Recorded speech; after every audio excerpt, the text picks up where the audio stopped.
देखते हैं वाल्मीकि रामायण के विषय में। तो जो ये है कि फिर रावण आ जाता है उधर। फिर रावण कहता है चारों लंका नाम समुद्रस्य मध्यम महापुरी सागरेण परिषिता निविष्टा गिरिमूर्धन। अर्थात लंका में मेरी नगरी है, सागरेण से सागरण समुद्र के मध्य में, और पर्वत के चोटी पर लंका नाम की है मेरी। तो तत्र सीते महापुरी मया सार्धम वनेषु वही रश्यासी। अर्थात वहाँ पर जो वन है ना, वहाँ पर घूमना, अर्थात तू उस वन में भी रहना पसंद नहीं करेगी। तो यहाँ पर क्या हो रहा है, देख यहाँ पर ऐसा है कि रावण एक गलती कर रहा है। रावण एक गलती कर रहा है। गलती उसकी यह है कि वह सोच रहा है, फिर माता सीता भी कहेगी तू अपने आप को संकट में डाल रहा है। अर्थात कि वह चाहता है कि संसार में जो ईश्वर ने बना रखी है एक जगह थोड़ा ही आ सकती है, कि सबकी वन की विशेषता है कि हर अच्छी जगह तुम एक जगह थोड़ा ही ले आओगे, कि तुम इस पृथ्वी को सीमित नहीं कर सकते, तो इस पृथ्वी की व्यवस्था को भंग नहीं कर सकते। ये ईश्वर द्वारा प्रवृत्त है। और मैं अधूरापन नहीं होने का कि सब जगह एक अच्छी जगह एक ही चीज जगह आ जाएंगी। तो फिर तो यही है कि सूर्य अर्थात एक जगह ही आ गया तो फिर तो वह चीज भी भस्म हो जाएगी ना। एक चीज कोई इतनी अच्छी होती है कि वह अन्य गुण को निरस्त कर दे, अर्थात अन्य उसके आगे कुछ हो ही ना, कुछ एक भी चीज ऐसी नहीं हो सकती कि दूसरे की कुछ मायने ही ना हो। तो फिर दूसरे के कुछ मायने ही नहीं होंगे। अगर एक ही चीज इतनी अच्छी हो गई तो फिर दूसरे का क्या होगा। हम अपने ही उसमें दुख और भस्म हो जाएंगे, फिर हम अपने ही ऐश्वर्य में भस्म हो जाएंगे। अगर हम एक ही जगह को, जैसे कि कह देते हैं ना, धन से कमाया हुआ इकट्ठा करते रहते हैं एक जगह, वो धनी हमें फिर ले डूबता है, वो धनी हमारा हमें खत्म कर देता है, वह धनी हमें, जैसे कि अधर्मियों को। इसी प्रकार रावण एक और करना चाहता है कि उनको शिव जी को एक ही उसी अपनी लाना चाहता था। तो यही इसकी मूर्खता थी। तो रावण फिर धोएगा अपने प्राणों से। अधर्मी स्वयं अपने कमाए हुए ऐश्वर्य में डूब जाता है। तो देखते हैं माता सीता कह रही है कि सीते यदि तू, तो फिर हे पर्वत के समान अचल अटल, समुद्र के समान शोभित, इंद्र के साम अपने पति की अनुगामी हूँ। तो तू गीदड़ के समान होकर मुझे सिंगनी प्राप्त करना चाहता है।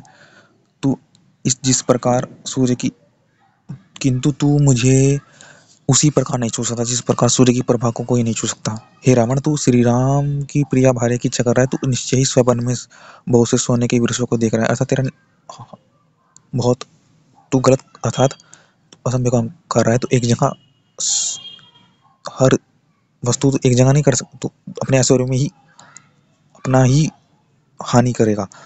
तू जैसे विषधर सर्प के दांतों को उखाड़ना चाहता है, ऐसा काम कर रहा है।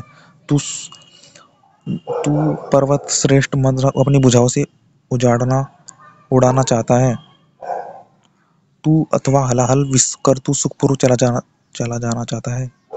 तू तू मरना चाहता है शायद। तो इससे सीता माता ने ऐसे वचन कहे।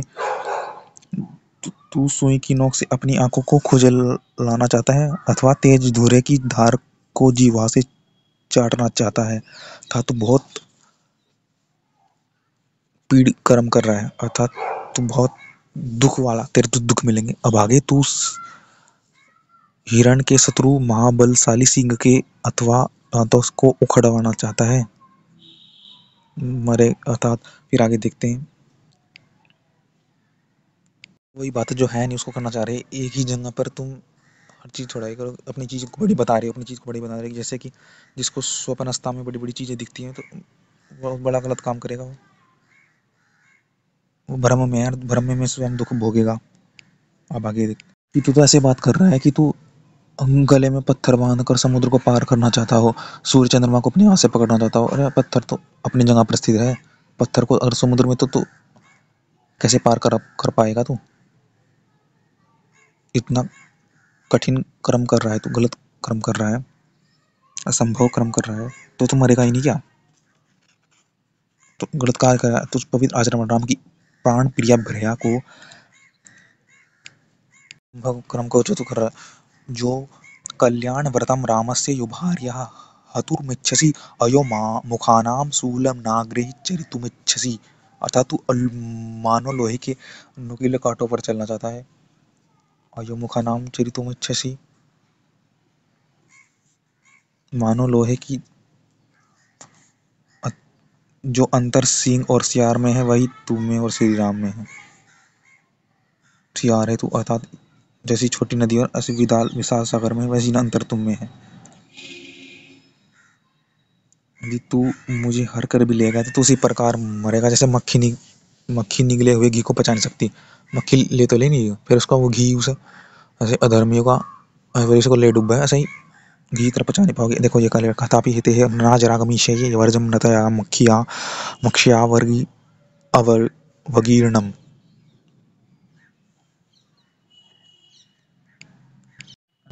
तो फिर रावण कहता है कि मैं कुबेर का हूँ। भाई कुबेर का वो हूँ, तो फिर आप रावण अपनी डींगे हाँकने लगा।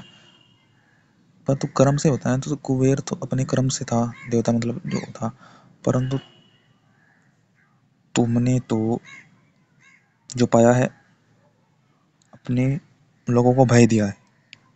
न्याय नहीं करते तुम तो, तुम्हें तो खुद भी पीड़ा है, तुम्हें ये ना मिले वो ना मिले, तुम तो पीड़ा के वशीभूत होकर तुम तो काम मोहित, तुम तो वासना मोहित व्यक्ति हो रावण। तुम क्या हो, अब आगे देखते हैं। तू कुछ कहे, तू का वासना में मोहित है, तू तो दुर्बुद्धि है, कुर्बुद्धि है, दुष्ट बुद्धि है, जितेंद्रिय है तू। तुझे कोई भान भी नहीं है अपने, तो अपना नाश स्वयं करेगा। तूने अब माता कह इंद्र की अपहत्यम सची भार्याम सक्यम इंद्र से जीवितम, अर्थात कोई इंद्र की धर्मपत्नी का अपहरण करके जीवित, भले ही जीवित रह जाए सची का, चैन राम से भार्य माम, अतः परंतु राम की धर्मपत्नी अपहरण करके कोई व्यक्ति जीवित नहीं रह सकता। अर्थात देखो राम जी ऐसे नहीं, देखो इंद्र तो देवता देते हैं तो उन्हें कुछ कर्म, परंतु राम ने तो विशेष पराक्रम किया है, राम में विशेष अच्छाई है, अच्छाई तेरी बुराई को नष्ट कर देगी। और राम ने तो दुष्ट से सदा लड़ना सीखा है, दुष्ट अर्थात स्वयं इतना परिश्रम किया है कि वह तेरे जैसे को तो धूल में मिला देंगे। इसमें ये बात है कि माता सीता को विश्वास था कि श्री राम आएंगे, तो इसलिए वो कह रही तू मैं तुझ छूने दूं, अर्थात तू कितना ही प्रयास कर ले। तो एक तरह से कामना रही सीता, स्वयं कामना रही थी, अर्थात जैसे कि अन्य स्त्री होती है, जैसे कि अन्य स्त्री का अपहरण हो जाता है, वे सोचती है कि कुछ अवसर मिल जाए, अर्थात ये पति तो मेरा रक्षा नहीं कर सकता, परंतु श्री राम कर सकते थे, उन्हें इतना ज्ञात था, तो इसलिए वह रावण के साथ जाने से मना कर रही थी। अन्य स्त्री होती है तो वो कहती है कि कोई अवसर मिल जाए तो ठीक है, कोई सुख मिल जाए तो ठीक है, अवसर मिल जाए तो फिर इसलिए चली जाती है साथ, भागने का अवसर मिल जाती है। परंतु माता सीता तो कोई भी इस बुराई को बिल्कुल भी सहन नहीं करना चाहती थी, इसलिए वह सीता जी मन से थोड़ी वो हो गई थी कि वह से अपने राम के प्रति उनको था कि राम जी जरूर आएंगे, तो वो विलाप भी कर रही थी कि को बचाओ, अर्थात कि हे रावण तू गलत कर रहा है और राम जी आएंगे, तो राम को पुकार भी रही थी और दुखी भी थी कि ये गलत कार्य कर रहा है तू, और रावण जो तो अपने आप को इतना बड़ा मान रहा है कि तू थोड़ी देर यहाँ पर रुक, तेरा नाश इसी मुहूर्त में निश्चित है, क्यों भाग रहा है, तो इतना अपने आप को बड़ा मानता है तो भाग मत, और तू इतना कुछ भी तू तेरे धिक्कार है तेरी इस उसमें इतने बड़े, तू खुद अपने आप को इतना बड़ा मानता है कि तू इतना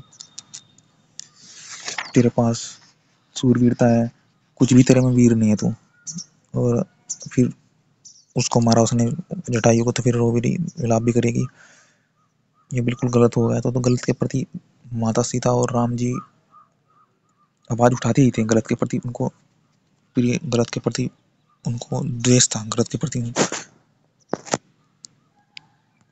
इंद्र देव तो अपने देवत्व में जीते हैं, परंतु राम तो अपने आदर्श में जिया, वो तो इस बुराई को सहन नहीं करेगा, तो तेरा जीवित नहीं रहेगा तू, अर्थात तो वही बातें हैं कि तू जीवित नहीं रहेगा। फिर सुनकर तो रावण फिर जिस वर्ष से तो रावण ले गया। फिर आगे देखते हैं। फिर जटायु को दिख गया, वहां पर रावण आकाश मार्ग से जाता हुआ भ्रांत चित्र सदरबार रोने चिल्लाने लगी। लक्ष्मण और राम जी को आवाज देने, तो फिर उन्हें लगी गया, फिर उस जटायु निर्दय आंधों के समान मुझे हरण करके मुझे ले जा रहा है। तो फिर जटायु एंड रावण का युद्ध होता है। इसमें कुछ प्रमाण है कि जटायु पक्षी तो था नहीं, तीक्ष्ण तुंड शब्द के कुछ शंका है। तीक्ष्ण तुंड अर्थात जैसे कि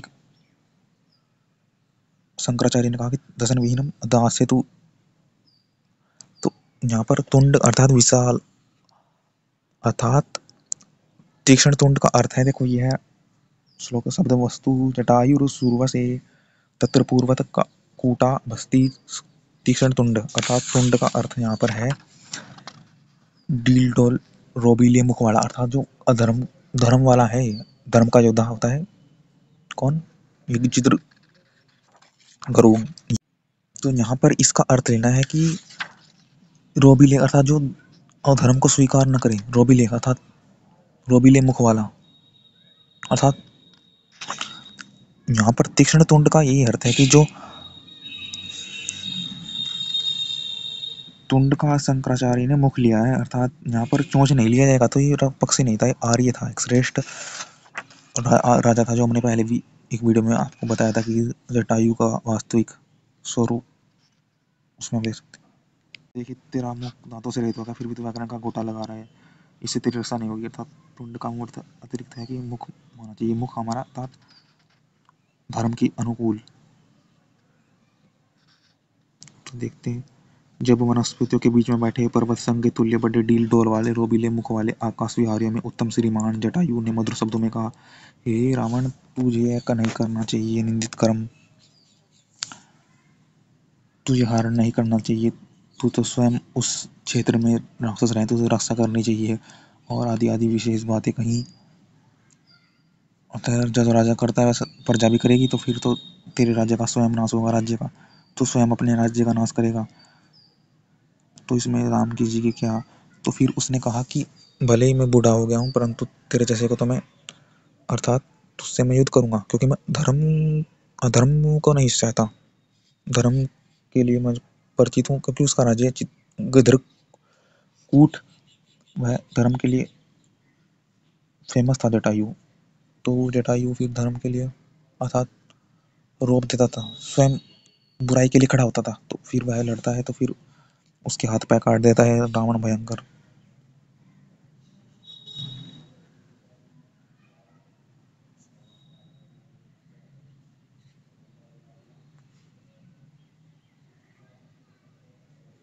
कष्ट ही होता है ऐसे कर्म, उसमें कौन भाग्यहीन व्यक्ति पर्वत होगा, जिस कार्य में न तो कोई पुण्य होता है, न कीर्ति, न स्थिर यश प्राप्त होता है, किंतु जिस कार्य से करने में केवल शारीरिक कष्ट ही होता है, ऐसे कर्म में कौन भाग्यहीन व्यक्ति पर्वत होता है। तो यही बात है कि जो अपने काम वासना में पर्वत होता है ना, वैसा ही है व्यक्ति।